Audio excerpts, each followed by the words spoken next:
Profitability was a big thing that in the beginning, a lot of builders don't talk about. A lot of builders, it's like, oh, how many homes a year do you build? I've learned now over the last several years that it's like, I'm really way more interested in how profitable somebody is because, man, I have been in that boat where it's like, oh yeah, I'm building houses, but I don't know that I'm really making money. So welcome to the Preconstruction podcast, and we have Randy Reitz on with us today. Welcome, Randy. Hey, buddy, how are you? It's good, man. It's been a while. So Randy's the president of Urban Nest, and we've been together quite a few times at the CBUSA Power 30 conference. Cambria. I know you even had some baseball games. You had some College World Series going on, right, at the time. So Little League World Series. Yeah, Little League. When I said college, I meant Little League World Series. Yeah, no, you're probably still too young for college. Oh yeah, my little guy, man, he likes the baseball, so. It's awesome, man. And then we're going to meet up at the Power 30 in Austin. So how's everything going? I mean, how's the market there in Oklahoma City? I don't really, start the podcast that way, but I think it's interesting to kind of see how the market's doing in other parts of the country. I think probably similar to most parts of the country. I think it depends on what segment of the market you're really talking about. Certain segments here are doing really well. Haven't seen a whole lot of drop off, but then there's also certain segments that have definitely seen some pretty major drop off. We kind of build in a couple of those segments. So it seems like here the luxury high ends and then also the beginner homes are still doing okay. Kind of that middle of the road product, the first time, second time move up is definitely seeing a little bit bigger hit on slowing down, just the interest rates being so high. So, well, I know that anyone that's building in that first tier, second tier, interest rates are going to make a big impact. I know you have a big network too of builders. We communicate all the time. Is that what you're seeing too? Other parts of the country? I mean, it seems like you're still busy though. Like products still moving, you're still selling. Yeah, so a lot of the guys I've talked to, I think it's kind of around the country from what I've seen and talked to some guys. I think it is kind of more of that middle segment seems to be a little slower, but I mean, we've also got some luxury high end stuff, and then even some light commercial multifamily stuff that we're looking at starting up here pretty quick. That is really exciting. We're really excited about that. But I think again, it's from what I'm hearing and from what we're seeing here, I think it's just interest rates are definitely are definitely slowing things down a little bit. But if we saw a little bit of a decline, I think we'd be busy again pretty quick. It's interesting. I think there's some context. It's funny when I bring on guests, Randy, I'm not really big on background. I mean, I am, at some point, but, I get into meat, but I think there's some relevance here because a lot of the guests I bring on, especially from the contracting side, custom builders, remodelers, kind of a different, what's unique about you. And this is why I love CBUSA, because just for reference, CBUSA is, it started as like Custom Builder USA, right? Like a buying group. And now it's kind of changed because we have so many builders. A lot of them do 300-400 homes a year. Some do 12 homes a year. You kind of have, a lot of them have their own land. I mean, it's kind of a wide, it's a wide range, right, of builders. And I know you specifically, you have your own product. You have your own models and product and homes. And I think that's important to understand kind of your makeup and dynamic of a company as opposed to someone like myself that's a little bit different. Yeah, CBUSA is such a cool organization to be a part of. And obviously you and I are both a part of it. And it really is interesting in that there's such a hodgepodge of different builders, different products, different, we all operate a little bit differently. I think here in Oklahoma City, we've got right around 30 builders now locally here. And then obviously all over the country. I mean, we're over 700 now, something like that. Mm-hmm. So, it is very interesting that you get a very unique perspective when you meet a lot of these guys. Cause you'll see some of these guys out in Raleigh building 200, 300, 400 a year. And then, but their price point's vastly different. And then, you got a guy like you that's building these just amazing homes out in Phoenix and Scottsdale area that, it's just, we always like to watch the progress on those on social. So, I think that we have benefited a lot from that group, both locally. And then, we've been to I think this is the third year now that we're going to go to the Power 30. And so that's, obviously always exciting to get the invite for that and get to really spend a few days with, like-minded builders around the country. Obviously, you and I are both going to be there, like you mentioned. But yeah, man, I've learned so much from that group of guys. All the way from Brian and Phil and just a lot of those guys that have taught us some things. But even here locally, our local rep Daryl and now Rob. I mean, they both do a really good job of being there for us, anything we need. So yeah, I've been really excited to be a part of that group, and it's I tell a lot of people that CBUSA organization really was one of the game changers for us when we decided to finally go into that arena. We like a lot of builders, we had told CBUSA kind of came after us for about a 6-month period, and I was very resistant up front because I'm like, well, nobody's going to tell me who I got to buy my lumber from. And, and then all of a sudden they do a comparative quote for you. And you're like, well, man, I guess my lumberyard guy's not as good of a friend as I thought he was. So yeah, it's been really good. And again, we've not only the cost savings that we've seen, but also just the camaraderie of the guys and then just learning from a lot of you guys. So yeah, it's been really good. Well, I think it's important to give some context. I would imagine a lot of listeners maybe don't understand Power 30. So once a year, they have part of us that are in this membership group. And, I did have Ryan Lipchek on, and he spoke about a little bit a few episodes ago that essentially, there's qualification, there's approval from the existing group. So they're trying to find builders that pay their bills, that have good reputations. And, and it could be a wide variety, as we mentioned, of builders. But essentially, the Power 30 is the yearly conference, and they bring in, a lot of guest speakers and a lot of networking. And you and I have found a lot of value just networking with other builders as we do that helped our business. Most importantly, the way you become a Power 30 and essentially get invited is you're one of the top 30 accounts of volume, which you qualify. Truth be told, I don't qualify, so I have to get in. For what it's worth, anyone that's a CBUSA member can attend, the Power 30, even if they're not technically a top 30. And there's a lot of specifics.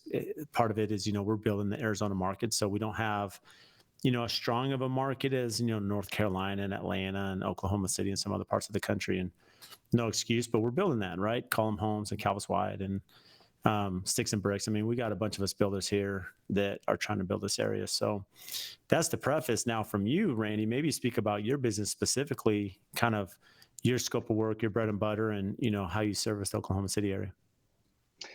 Well, so I've been in construction for a good part of my life now. My granddad was a builder. So growing up, I kind of was around job sites all the time. And then I actually went to work right out of college for another builder that's in CBUSA as well. And worked for him for about 4 years and got he was more of a production guy, got a lot of really good experience working for him. And then back in 2015, started Urban Nest with my business partner, Jason. And yeah, so, when we first came to the market, we really kind of were like, we feel like we want to provide a product for our clients that, we always knew that we weren't going to be a beginner home specialist. We also knew that we didn't want to go high-end luxury. So we really felt like we could kind of get right in the middle market, middle of the road, again, first time, second time move up, and then also empty nesters moving, kind of downsizing.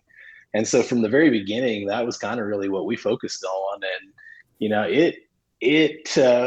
we've had a lot of bumps and bruises along the way, but also a lot of successes along the way. And so, the kind of bread and butter product for us, right now, and probably for the majority of the time we've been in business, has been 2,000 to 3,000 square feet on average. I mean, we have gone a little bit outside of that from time to time, but Oklahoma City and just Oklahoma in general is such a unique market in that, we're, by all accounts, we price per foot, we're quite a bit less than most places around the country. And so you will get a lot of transplants moving in, especially lately since COVID. And, they come here and they just can't imagine what they can get for the same money. Lots of California buyers, lots of Texas buyers, they're kind of all over, but those two states for sure, Colorado. But yeah, I think that we have always tried to really offer not only a product that appeals to that clientele, but also a service that appeals to them.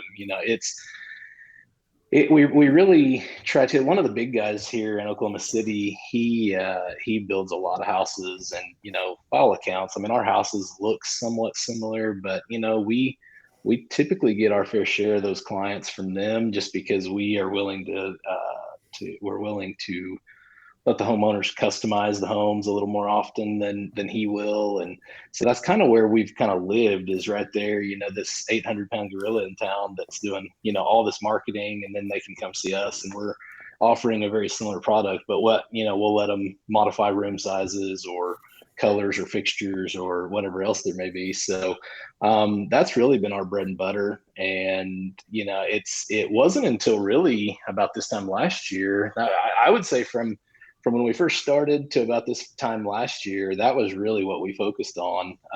We had a pretty good growth pattern. We grew by about 100% for about the first 6 years we were in business, and that had its own set of challenges. So that was challenging at times, but up until about last year, we just kind of stayed in that arena. And then, about this time last year, things started slowing down, interest rates started going up, and so we started pivoting. A lot of us have had to pivot, and that was when we first started looking at light commercial. We first started really looking into the luxury market more.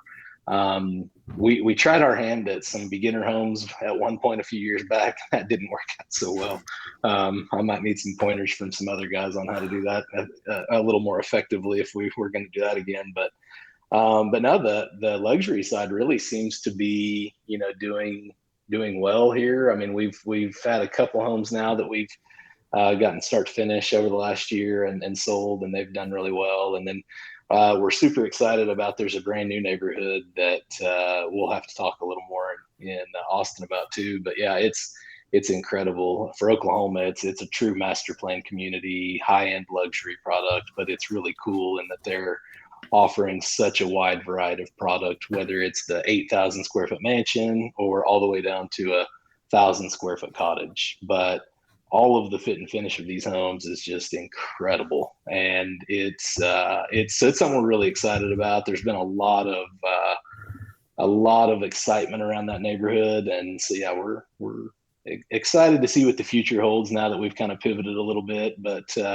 between those things and then just trying to ramp up the investment properties as well, that's kind of what we see over the next couple of years. We want to stay true to what we've always done, but also, kind of dabble in a couple of those other arenas and just see what we can do there.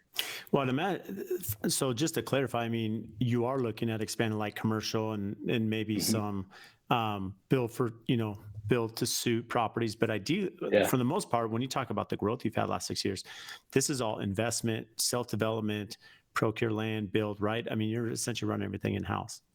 Yeah, it's been, so just from when I worked for the guy before, kind of gained a lot of really good relationships, through just both with trades and vendors and bankers. And we started out doing cost plus, actually out in my hometown, which is just outside of Oklahoma City. And then we, just it's funny because I tell people a lot, and Brad, a lot of guys that are in construction, it's like you look at them and it's like they're third or fourth generation, and taking over dad or granddad's company. And and in the very beginning, we caught ourselves kind of looking at them and being like, man, I wish we had the money that they had, but you learn to deal with the hand you got dealt. And it's funny because I think when we first started, I bet between Jason and I maybe had $10,000 in the bank. So it was very humble beginnings.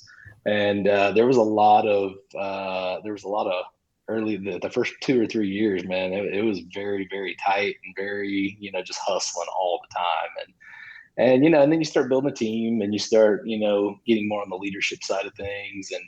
And that has been really fulfilling for me. I really, man, the team building and pouring into our people. And, I mean, obviously it's got its bumps and bruises along the way too, but that's probably one of the most fulfilling things within the company that I like, is just really pouring into our people and seeing them grow. And so it's really cool to see that. But sorry, I kind of got off and rambled on and on about that other, but No, it's good. And I'm actually going to come back to like the customized designs because I want to ping you on that because that's something that's really tough to do, not just in your market, but just in the product you're producing. I Hmm. think more importantly, when you mentioned that you had 100% growth over 6 years, what talk about the pain points? What was that like? Because any company, and the reason I bring that up, when I was in my builder 20, he said, look, Brad, if you're doing this revenue and then you double or you triple, just wait. It's like drinking out of a fire hose. I mean, there's a substantial difference. And so I can only imagine there's been some learning lessons and pain points that happen Oh with yeah. 100% growth for 6 years. I mean, that's a tough trajectory to keep on. Yeah, I think the first year we started, I think we did 5 projects, and I think there was 4 custom homes, cost plus, and then 1 remodel. And fast forward to last year, we did just over 21 million in revenue, and so I mean, I think we closed right at 50 homes. And so, I think some of the pain points that we experienced was, first off, as much fulfillment as I get from building the team, there's also some HR issues that come up that you just have to deal with. And it's people don't tell you about that side of things. It's like, oh, I'm a builder, I build houses, and then all of a sudden you're dealing with, some interpersonal issue in the office. And it's like, I truly do care about all of our people, but there were times where I found myself just being like, golly, guys, like let's build houses, but overall, I mean, the culture was a big thing that we really preached. And I still to this day make everybody that we hire on read the certain book, The Ideal Team Player, Patrick Lencioni. I mean, it's a real easy read and really kind of describes what we want to embody in all of our teammates. And so that's been something that's been very important for us. But as far as the growth pattern, though, yeah, I would say I would not recommend the 100% growth pattern model. It's not a fun place to be sometimes. But yeah, I think that between growing a team and learning the pain points of that and figuring out, hey, how do we effectively lead these people, and not only building the team, but us as Jason and I, we're not just born like know how to do it leaders either. It's like we really had to get some leadership training. We've seen consultants that have helped us with that part of things. Also profitability. Profitability was a big thing that in the beginning that a lot of builders don't talk about. A lot of builders, it's like, oh, how many homes a year do you build? And it's like, well, I've learned now over the last several years that it's like I'm really way more interested in how profitable somebody is, because man, I have been in that boat where it's like, oh yeah, I'm building houses, but I don't know that I'm really making money. And now that's something we focus a lot more on. So the profitability, it's we basically do our bids, put everything together. Now we do, again, we are in more of a production model, so we have certain plans we build over and over. But with this new vein of custom builds, it's kind of put us back into that whole really having to bid plans real hard again. And when you're in production, it's like you'll do it the first few times and then kind of adjust the numbers, and then you just run with it. And it's like it's really nice, but at the same time, it when the market's dictating that you change your business model, now you have to change the way you're doing things. And I think and obviously, man, I listen to your podcast all the time, and you have some great people on, and learn so much from what I hear from them and from you. But I think I hear people all the time just talking about how the business side of things is just so you just don't hear about it until you're on the ownership side. And then you get on the ownership side and you're like, well, what do you mean pro forma? What do you mean P&L? It's like, you have no idea, what some of these things even are in the beginning. And then you start, as you grow up, as you kind of take the training wheels off, it's like, oh yeah, we got to kind of be paying attention to some of these other things that are really, KPIs that we just have to monitor. And it's like, if you're not monitoring your KPIs, man, and in the beginning, there's times I wonder how we even made it to where we are with in the very beginning when we had no KPIs at all, and now it's definitely run a lot differently now. But we still, man, I'm very, very self-critical, and man, there's so many things we need to work on still that just I see, and it's like I have to remind myself all the time, how to eat an elephant one bite at a time, and it just takes time. Well, that's what makes a good entrepreneur, right? It's such a good business owner, someone that's looking to make changes and get better every day. I can only imagine the growth pains, and the reason I say that is not just company culture, but you alluded to this, that just because you're doing more revenue doesn't mean more profitability. There's more complications. The bigger you get, tail gets longer. Yeah. That's something Andrew Patterson talks about all the time in Newport. And there's just so many variables, right? And you mentioned the KPIs, maybe without getting into specifics, but are there certain, and essentially what those are key performance indicators, right? They're metrics you're looking at for the health of the business. It could be, looking at, backlog. It could be looking at profitability month by month. You have land assets out of management. I mean, there's a lot of things that kind of go into yours. Are there certain key metrics that are really important to you, Randy, as a business owner that maybe you didn't look at 6 or 7 years ago, but you're looking at today as you forecast? Yeah, I think the KPIs that, obviously department to department, we have KPIs for our people that they really keep track of. And, at Builder Trend, obviously, I know you're on Builder Trend just like we are, and we've been on for several years now. So there's actually a lot of reporting tools on Builder Trend that help us kind of keep track of some of those KPIs. Not all of them, but some of them. But the KPIs that we really, customer satisfaction has been, in all honesty, when we grew so fast early in COVID, and that was back when we were really adding a lot of people to the team too. It not that we ever let client satisfaction ever, we didn't ever let it leave the radar, but it definitely did not get as much attention as it should have. And, we had a lot of people still training in the positions that they were there for. And so I think that, it's really important to, back then, that was back when we really didn't even understand KPIs like we do now. But once we had those KPIs, it's so important to monitor, and again, the client satisfaction, the profitability is always a big thing. We talk about build times and time in, in construction, time in pre-construction. There's a lot of things that we look at. Let me interrupt you too, because Yeah. what's interesting, Randy, I think that's really important. You mentioned time in pre-construction, and that triggered something. The reason I say that is because that means something totally different to you than me.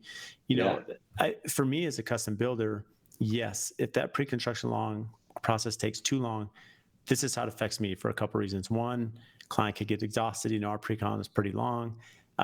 Maybe they get tired of the project, life circumstances change, pricing changes. Well, and that can affect it somewhat. But for me, it's a bottom line to some extent, but not as critical for you because you actually have carrying costs and interest in land. And so walk through maybe how important it is, that your process and systems are dialed in on the front end so that you can get to construction and go vertical.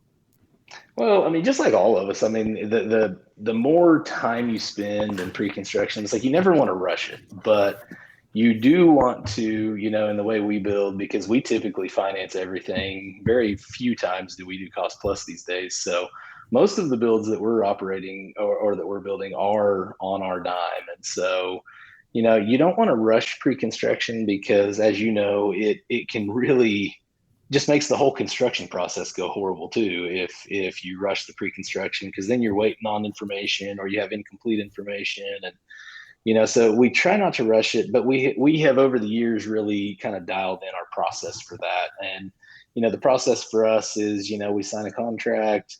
We have, whether we're bringing in a third party designer or we're doing the design in house, we pretty quickly have the client sign off on their plan. And that's another thing. We have in-house drafting. So we have all of our own plans. If they want to make modifications, instead of waiting on an architect to modify that, we can have it done in, a day or two. And so we'll have Abby, she'll redline the plan, make the modifications, and then she'll send it over to, either Madison or Sadie, and then they'll take the clients into design.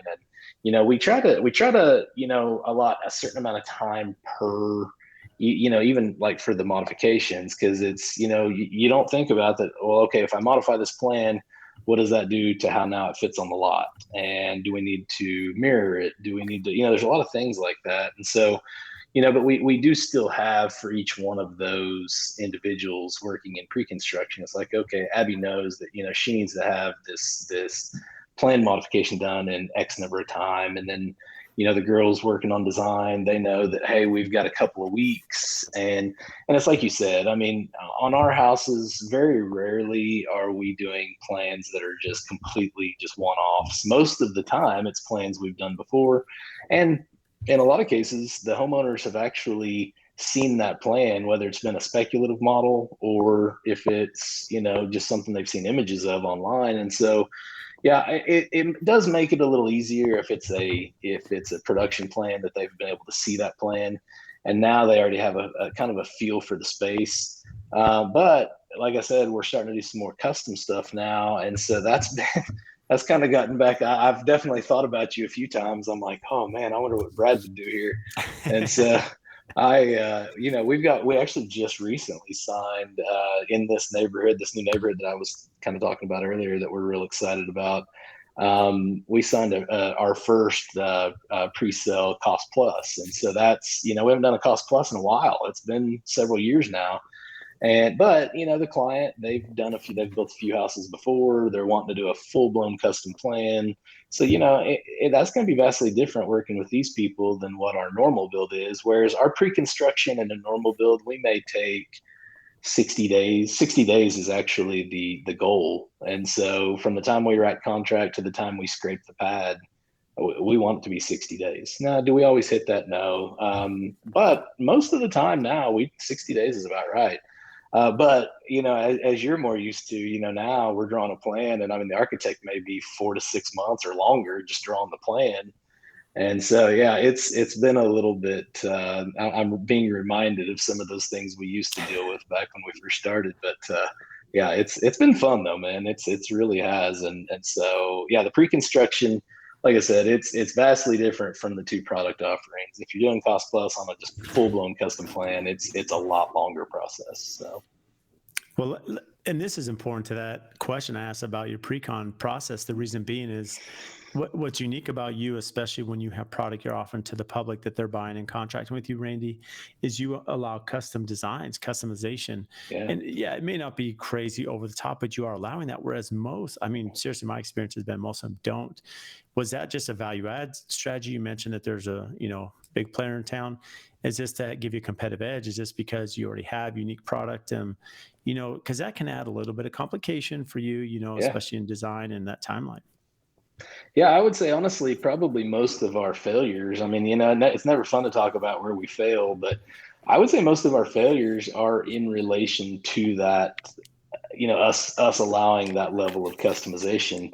I think we will always allow that just because it's just kind of who we are. I mean, we want our clients to be able to add that level of customization to make the house really theirs. However, it does get us in trouble sometimes. And, again, I think that it's just learning from your mistakes and not, duplicating them and setting new systems in place, when you do make a mistake. But yeah, I think to answer your question, though, I think it was initially kind of a competitive edge. We were trying to build a product that was a nice product, but now you can also customize a little more than anybody else in town. And so that did get us a lot of business there for a while and kind of put our name out there, kind of gave us a competitive edge over some of our competitors. And and maybe they're probably over there laughing at us going, yeah, we know what kind of headaches you're going through right now. So maybe they were laughing at us, but it's put us into a pretty good spot. And, we wouldn't change the way we did it. I mean, we still, we truly do love even the clients. I mean, obviously we've had some, difficult clients. We all have. And, you have to look at those clients, and I'm a big self-evaluation type guy. A lot of times, if somebody's mad at me, I immediately jump to, well, what did I do wrong in this situation? Because I know that I probably have some culpability in, did I not communicate effectively? Did I not, communication, as communication is almost always where the breakdown is. And so I think, we've definitely had some failures there. We've also had some really good, great relationships that we've formed with people that, with clients. And I think that's also in addition to the team building, that's been what I've really been proud of is the people that, we've built a really good house for, because I would stand behind. I mean, I think all the houses we've built over the years have been really good houses, but we've also got some people that haven't been very happy with us, and we have some people that are just extremely happy with us. And so that's always been real. It's like, now if we can just figure out exactly what we did for those people that made them so happy, and maybe it's just them, I don't know, but it's never ending challenges for sure. It's such an interesting dynamic because I've had the same experience. We have some clients that love us to death, and I know there's some that aren't too fond. The reality is it's a really complicated business. The lifeline's pretty long, the relationship's really long, a lot of expectations from either party. A balancing act. I know you and I have had to deal with this since COVID. Material supply chain and still inflation, cost, labor. I mean, and again, when you look at the client, two things really are important to them: budget and timeline. And it's really hard to hit on both, if not one of them, right? It just, so I think there's some complication there, just being open. I know for you, something that's unique about your brand is I would say most builders that are doing semi-custom, they're controlling it. You hear the word development, right? Developers, development, whereas you've kind of taken the stance of communities, which is a little unique, and maybe that dives down into the culture. That mindset of speaking to it as a community as opposed to development, the ethos behind that, how does that impact kind of the mentality of your company and just the experience for your clients? Yeah, I'm glad you brought that up, because that's something that, man, and when you're first starting, I feel like it's just kind of like you look for anybody that'll sell you lots, you look for anybody that'll let you build for them, and it's like you get in some traps in the beginning, but as you start figuring things out, you start really figuring out who you want to be, who you want your ideal client to be. And I think what we've really figured out, and man, I keep going back to this one neighborhood I keep alluding to. I'm going to give them a little shameless plug here. The name of the development's called Selah. It's in just south of Norman, Oklahoma. But man, I think that developer really has come on to something. Is they're really trying to build a community, not a development. And it's hard to do that. I mean, it's not a developer, a normal development here in Oklahoma, you're going to see just a raw field. They're going to come in, slap some roads in, they're going to put in some infrastructure, and they're like, here you go, here's you some lots to build on. And and nothing necessarily against that. I mean, there's a lot of developments like that, and we've built a lot of homes, had a lot of really great people that have built in those neighborhoods and those developments. But this developer in this neighborhood, they're really taking the time, and and it's hard because they've invested. It's a very sizable investment, but they've got up front, they've already got a couple of restaurants, they've got a coffee shop, they've got they're putting in an event venue and an amphitheater and all these walking trails and a vineyard and, football field. And it's just all these things that, it's designed to really have everybody come together as a community, even down to the plans. The plans we're building in that community, every single one of those plans has some sort of outdoor living space. And, in Oklahoma, outdoor living space, as we all know here, it's like all that means is how many bug bites am I going to have? And so it's like, even down to, we out in that neighborhood are putting in mosquito mist systems in nearly every house that cut down on the bugs. And so there's just a lot of things that go into that mindset of, we're spending more money to build this product, and we're, definitely taking a bigger risk. But I think that if COVID's probably taught us anything, we all kind of have been separated. Social media, while it's got a lot of very good things about it, there's also a lot of really bad things about it. And, I think the comparison thing, I think people just are lonely in general. And I think that, the people we've talked to in this community already have just been like, man, it's such a breath of fresh air to come out here. And it's like, I come out here and I don't even want to pick my phone up. And I mean, when we actually had a lady tell us that just not that long ago. And it's like, man, when I thought about that, I was like, golly, how great of an endorsement is that? I mean, you don't even want to pick your phone up, because I mean, in a world where we're so reliant on our phones these days, it's like, man, I think that's a pretty good endorsement right there. So. Yeah, that's a fabulous endorsement, especially nowadays where everyone's connected to their phone, not just from a social media, but maybe an addiction thing too. Yeah. Business, I mean, we're all those lights, I guess, just what notifications coming up that we have to address next. From a relationship side, and I think this is kind of case in point with who you are when you think about just the mentality of communities as opposed to developments. It's one thing we started speaking about CBUSA and the value of networking with other builders.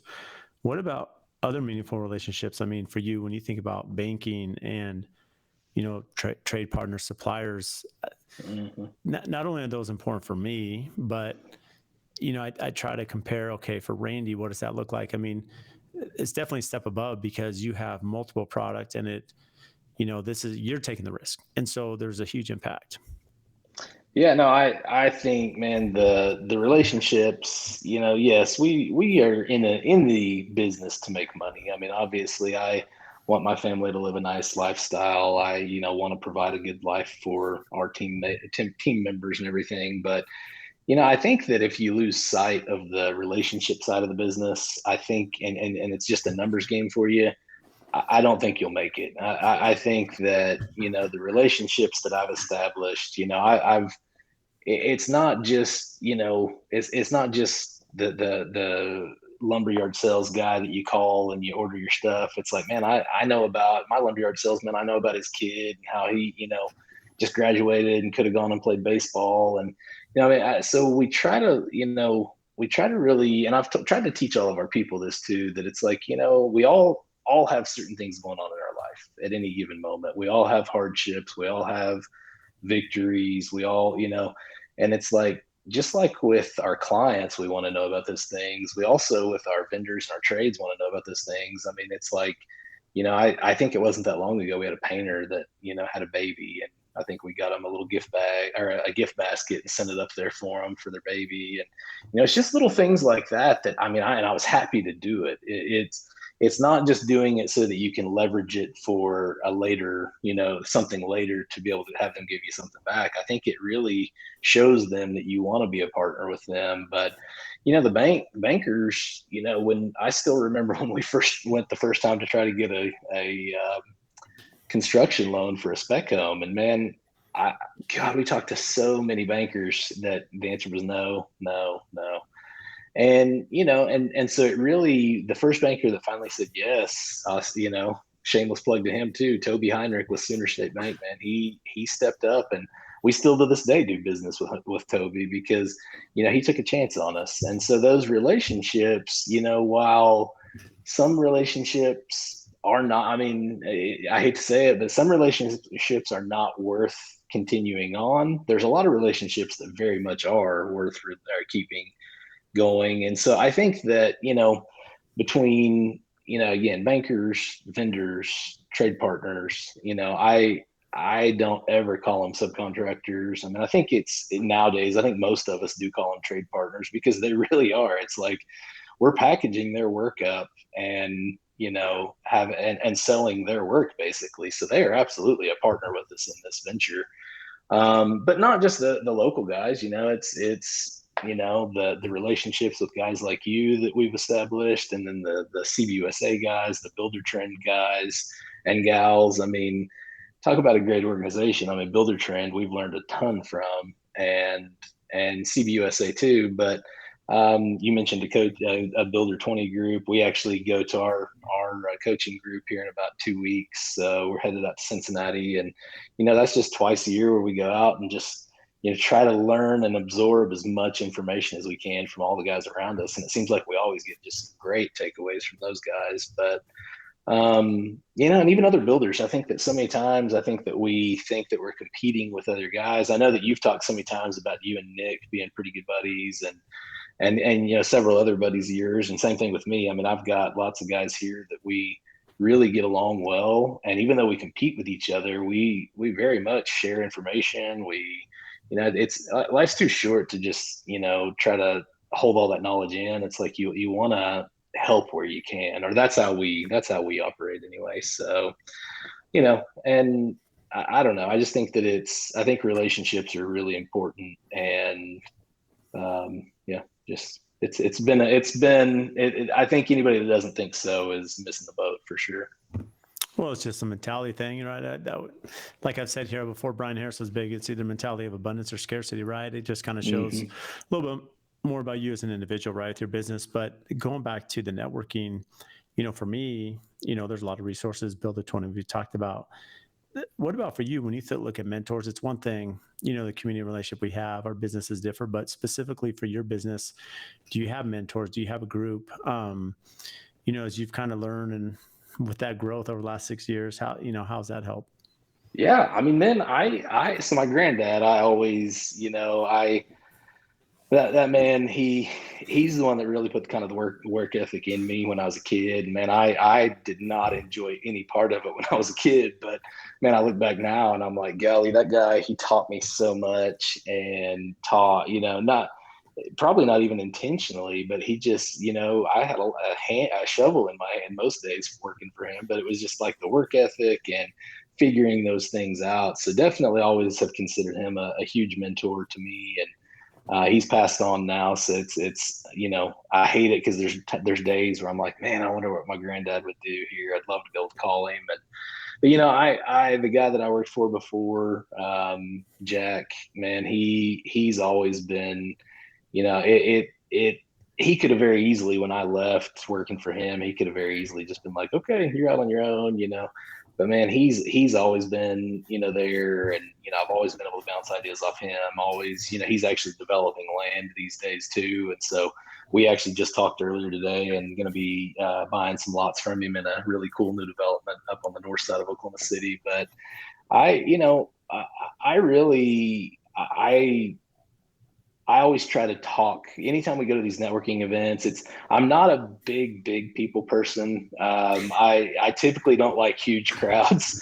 But you're really social. I'm actually surprised, yeah, man, I used to be a lot more, outgoing. And I think the older I get, I just don't like huge crowds. I definitely thrive more in smaller crowds, but man, I make myself, anytime we go to anything, I go up and talk to at least 3 people I haven't really met before. Maybe I know who they are, but haven't really met before.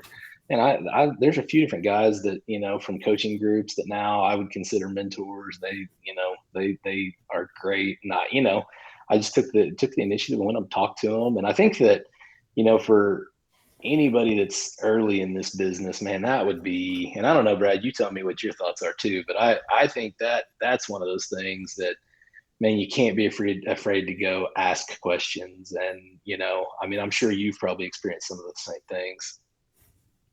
It's interesting you say that, because I think anyone that's listened to that, that anxiety of going to a networking event and you're like, do I know anyone? Especially if you're maybe traveling from out of town, or you're kind of, I remember early on in my career when I started my company and going to those, and I didn't know a whole lot of people. It's intimidating, because people have their, I don't want to say cliques, but they have relationships. They have people they've worked with, for a long time, and those are established. And so, but to your point, I've always found that I look at it reverse too. I've had people walk up and just interrupt me like, hey, Brad, how are you? Great to meet you. And it's interesting. Like, I've never found that offensive, right? Because that's why you're there to network. And so why are all of us like, I don't want to say ashamed, but maybe have some fear?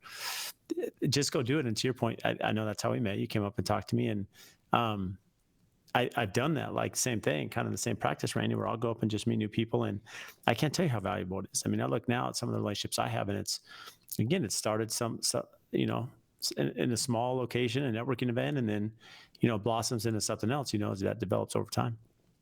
Yeah, no, I totally agree, man. I think that some of the best relationships I've got outside of the mentors that I've known for a long time, man. I mean, I learned so much from a lot of you guys. I mean, you included. I mean, and we're half a country apart, but it's like, that's why I say some of the good things about social media are that I can keep up with guys like you and, really see some of the projects you're working on, see how you're executing certain things. And so it's, I definitely, I'm gonna have to step up my social media game a little bit compared to you.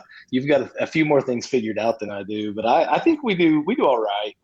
Sadie has done a real good job for us for a little while now. And so, yeah, I mean, it's cool to be able to keep up with guys through those platforms. Well, I will say you have some amazing product. I'm sure we're going to give your info at the end of this, Randy, with Urban Nest, but even a home you personally designed, which is so unique for that area. Your company has designs that you typically wouldn't see, in Oklahoma City, and you've done some incredible designs. Maybe walk through the one that you did as well. That's probably a little unique, and how the value of maybe designing your own project, which some of us have a rare opportunity to do, and how that can impact your business, from people seeing that and the notoriety it brings. Yeah, so it's funny because I think you're probably talking about the house my wife and I live in right now. Yep. And I actually had found a couple different plans online and then some stuff that we had built. And I was like, oh yeah, I'm gonna do this and this. And so I kind of married about four different plans together and kind of came up with this design. And yeah, the house we're in now, I mean, we both love. It's funny though because my wife, like, I designed the outside of the house. It's like the inside of the house is her because she just has a better eye for that stuff than me. So she did a good job on the inside stuff, and then but it's funny. I mean, life of a builder. I mean, we're already designing the next one right now, and it's like a completely different look than what we're in right now.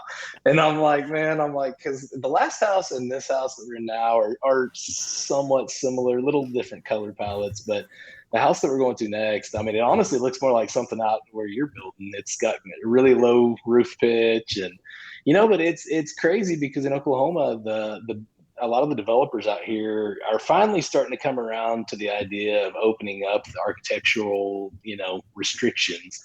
And, for so long in Oklahoma, it was like you would just see brick and stone, brick and stone, brick and stone.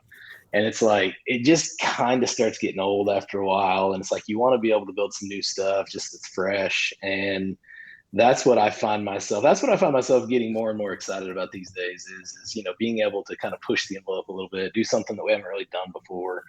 Obviously, Sailor down in Norman's really unique properties. It's a new urbanism community, so it's a lot of really cool designs. But even the couple other neighborhoods that we're going to be building in soon, one of them is going to be a more modern product, and then the other one is just we can do total custom. And so yeah, the neighborhood that we're fixing to move into, it's.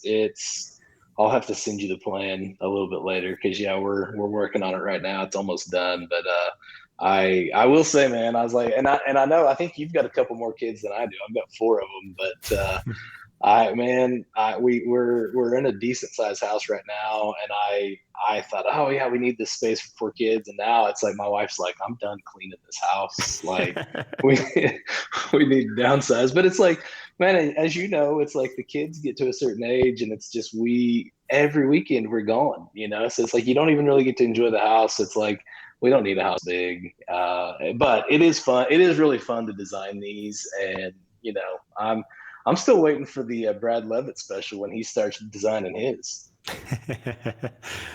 Oh my goodness. Well, maybe there'll have to be another press release or news break about that. So that may be possibly in the works. Oh, good. Yeah, which is kind of cool. Something I haven't said, but yeah, pretty excited about that. But I think what's unique, because essentially didn't allude to it, but walk us through the exterior, because I kind of teed it up there, and most people may not realize, that you mentioned the traditional style of that brick and stone in Oklahoma City, which anyone that would see your house, I mean, you have to paint the picture a little bit because it's definitely not a traditional Oklahoma City build. Yeah, no, it's more of a kind of a transitional plan that we came up with, but we took a lot of time and thought about how our family lives, thought about what we wanted to achieve in this house.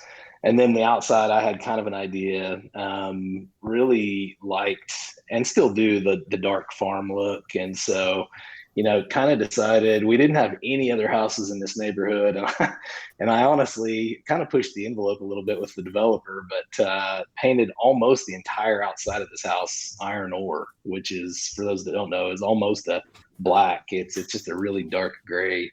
And then we found a really cool brick design that we wanted to do over the front entry. And so it's a really cool textured pattern on the brick. And then we painted that white, just like a bright white. And so it definitely stands out in the neighborhood. It is definitely a house we're proud of. I mean, we really enjoyed designing it. But, the inside, I think that once you build one or two or three houses, it's like you start really thinking more and more about the livability of them. And with four kids, I mean, we have our laundry room downstairs for us, and then but we put a laundry room upstairs for them because it's like, man, those kids, man, they generate a lot of clothes.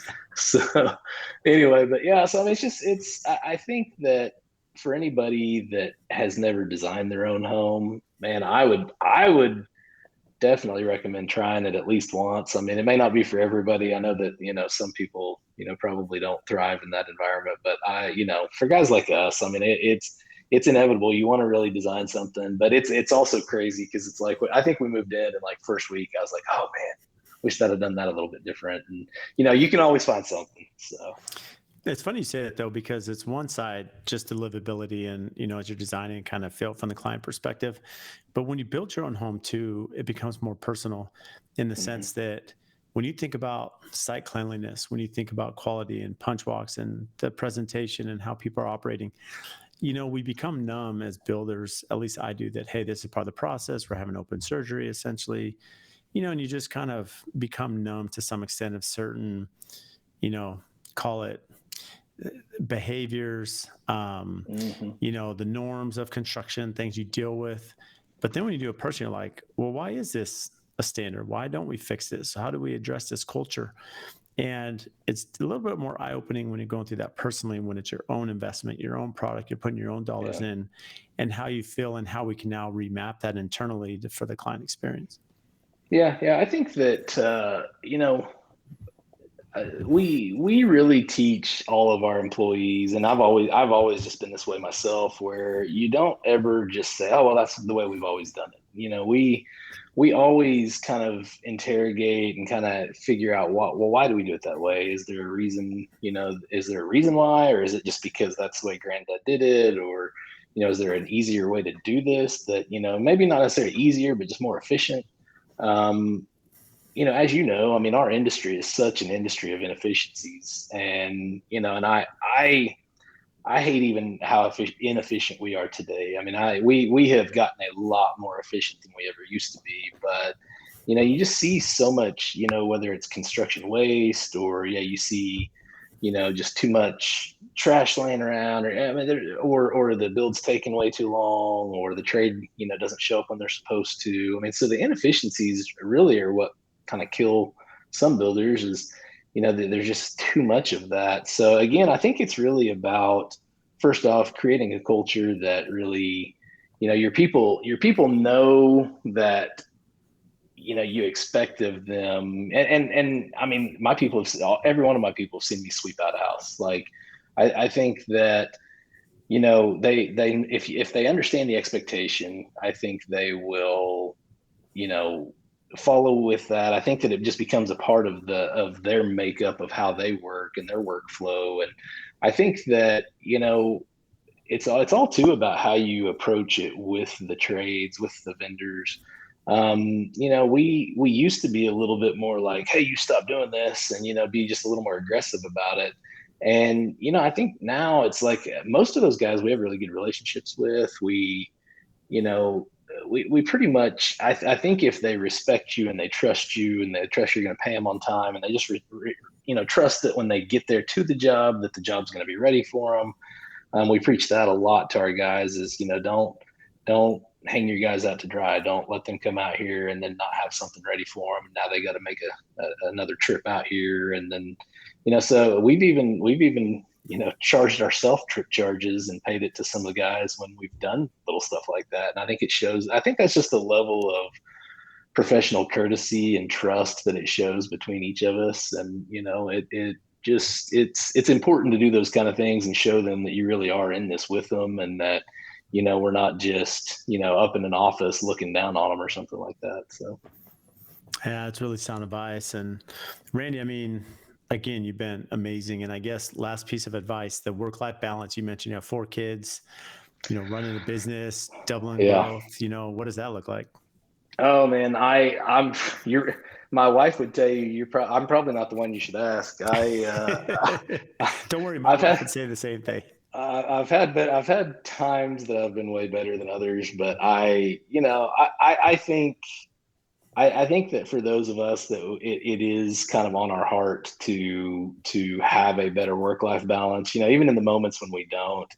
I think that if it's on your heart to always try to make that, a commitment or be committed to that and committed to your family, I think it shows. I think my wife knows that, like, yeah, there's times where I'll work more than others, and there's times where I'm home, more than what she thought I would even be. And so I don't know. I think that, with kids, I've started. My oldest is 15. She's a sophomore in high school this year, and she's, in Palm. And then I've got, of course, my son's in baseball. And then my two younger girls are both big time dancers, both, love dance. And so you get to where that oldest one, though, and you're like, wow, I've only got like 3 more summers with her. It's like, what? And I mean, it starts to kind of really hit home. And so, yeah, I think that what I've really tried to start doing is, in the evenings after about 6, it's like, let's turn it off. Let's, do everything we can to, make sure that the family knows that dad's here. I very, very rarely, unless we're out of town, like, for a conference or something, I'm home every night, and I think that shows too that, shows my wife that even though I do work a lot and there's times she wishes I wouldn't work so much. I mean, I'm home every night. I'm home at a decent time every night. She knows that I'm committed to the family. And, I mean, I tell her all the time, like, they're the main reason I do what I do. I mean, it's awesome because I do love what I do, and it's awesome that I get to do what I love. But at the same time, like, the means of why I do it is really for them. So. Yeah, well, I think that's important. I mean, you realize that, when you think about that internally, you mentioned that you're, let's say you have 3 more summers. So when you compartmentalize that and think about the time, it's like, okay, well, I do need to balance this a little bit more. And that's something that I have to do quite often with older kids, I've seen. Any advice, best advice you've been given, maybe any advice for those listening? Uh, Man, I think it's just continuously striving to be better. I mean, as a lot of us, that are in this to really do good. I mean, I'm constantly reading, listening to podcasts, um, going to these coaching groups. I think that the best advice I could give anybody, especially coming up, is, man, just really put in the work, put in the legwork up front. I mean, one of my mentors has always told me, the first 10 years you're in business, you really feel like a pinball. You just kind of get slapped around and you're just, all over the place, and you just don't, you're just kind of trying to survive it. And then, the next decade of business, you've kind of figured some things out. Are starting to make a little more money now. You're starting to, you've got some things, really hammered down. And then, third decade of business, I mean, you really are doing extremely well. You can really mentor some other people. But yeah, I think that I tell my wife all the time, I'm like, there's nothing I'd rather be doing than this. I mean, I love helping the families realize home ownership. I love helping our teammates, realize a good work environment and somewhere that they like to come to work every day. I hope every day. There's probably some days that they're like, oh man, but no, I mean, I think that, the best advice I could give anybody in the industry, especially right now, is just keep fighting the good fight, man. I tell myself quite often, how do you eat an elephant one bite at a time? Because it seems like, there's always things pushing against, the company and trying to break processes. And so, just be disciplined, and, being disciplined is not easy, but it's worth it, so. Couldn't agree Anyway, more. that's It's hard to really, and until you're living it, like you are disciplined, the value of that consistency, discipline. It's just such a huge attribute. So and you've been so gracious with your time, Randy. So as we close, where can our listeners find you? so we are on Instagram and Facebook, Urban Nest OKC. I'm on LinkedIn, at Randy Reitz. But yeah, Sadie does a really good job on our social media side, so she really monitors the company stuff. But I do look over my own LinkedIn, and I had a mentor tell me I needed to get on LinkedIn about a year ago that I was like, LinkedIn. I'm like, what's that? And then, yeah, I get on there and I'm like, I think we've already sold a couple houses from it. So yeah, I appreciate that, Mr. Levitt. Yeah, I'm sure that's me that was barking at you be on LinkedIn, but Yeah, it's yeah, it valuable. was. So, well, everyone Yeah, connect with Randy there. He does a phenomenal job and hopefully get to meet him. So, Randy, thank you again for coming on today. man, it was great to see you again and look forward to seeing you next week, man. If you get value from the show, please support us by giving a 5-star rating and review on whatever platform you listen to. And I also have a favor to ask. We've had some incredible guests that come on and share their wisdom, their knowledge about their business. So if you have friends or family members that could benefit from those episodes, please share it with them, as well as any other business owners that you're networking with that could get value from the podcast or certain episodes. Please share those as well. Again, subscribe, make sure you're following any questions that you have, topics. We've had listeners reach out about certain guests that we should have on the show. Again, brad.l@aftconstruction.com. Email me for topics to address, guests that we should have on, and even if you think you'd be a great guest for the show. So, again, thank you for all your support, and we'll see you next time.